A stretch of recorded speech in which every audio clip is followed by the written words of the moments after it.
arrived back in the UK on the 1st of June 1944.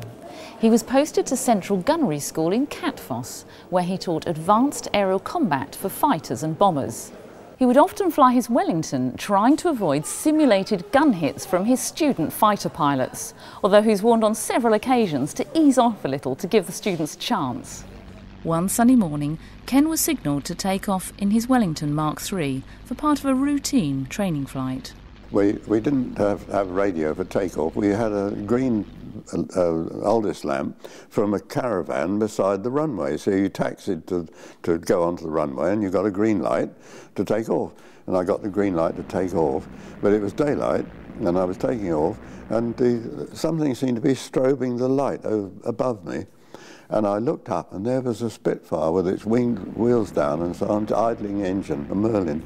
So it was the same thing the other way round, and all I could do there was to kick on rudder and go across the flare path lights and banged a few things and take off, and the Spitfire landed. But I don't know how it was that this mistake happened. We don't have been given the green to take off. Although it may seem Ken's life has been full of luck and adventure, it can be said he's narrowly missed out on fame and fortune on more than one occasion. One of those missed opportunities came in the shape of model cars. And so I decided I'd make some model racing cars that would race around a track. And there were no tiny electric motors available in those days, so I actually made the electric motors in these tiny cars as well. And they actually steer themselves in a slot. And so I made these two model racing cars, tremendous task to make the little motors in them. And you couldn't buy plywood in those days because the war was on. The only plywood that we had available was the blackout board that was put up in the window of the hut when the lights were on at night. And I made the first model racing car track on the back of the blackout board. That meant you could only race in daylight. But immediately the war was over, I got my hands on the German bomb site computers, the Kurzkoppler as they call it, and they had lovely electric motors in them. And I made these two model racing cars bigger than the other with the German electric motor and the gear wheels and so on, and even the ball bearings for the front wheels come from the German bomb site computer. That represents the Mercedes-Benz racing car, a pre-war of course, and this other one represents the ERA, the English Racing Association.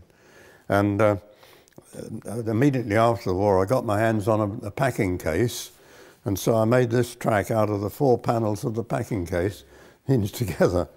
This is a brass chassis. On these original ones, it's all sort of metal. There is a little chassis there, but the bodywork is made out of perspex from crashed aircraft, you know, where you heat it up and mould it. And but on the later ones, I made the bodywork out of brass. It's beaten and then silver soldered in the shape. But the brass actually comes from the firing mechanism for an air-to-air bomb firing mechanism, which I somehow got my hands on. So the bits and pieces that are used are historic. And the front axle there is from a bomb slip from a Wellington, from a crash Wellington, stainless steel. But unlike the Scalextrics, which followed on many years later, these actually steer themselves, whereas the Scalextrics is forced to follow the track.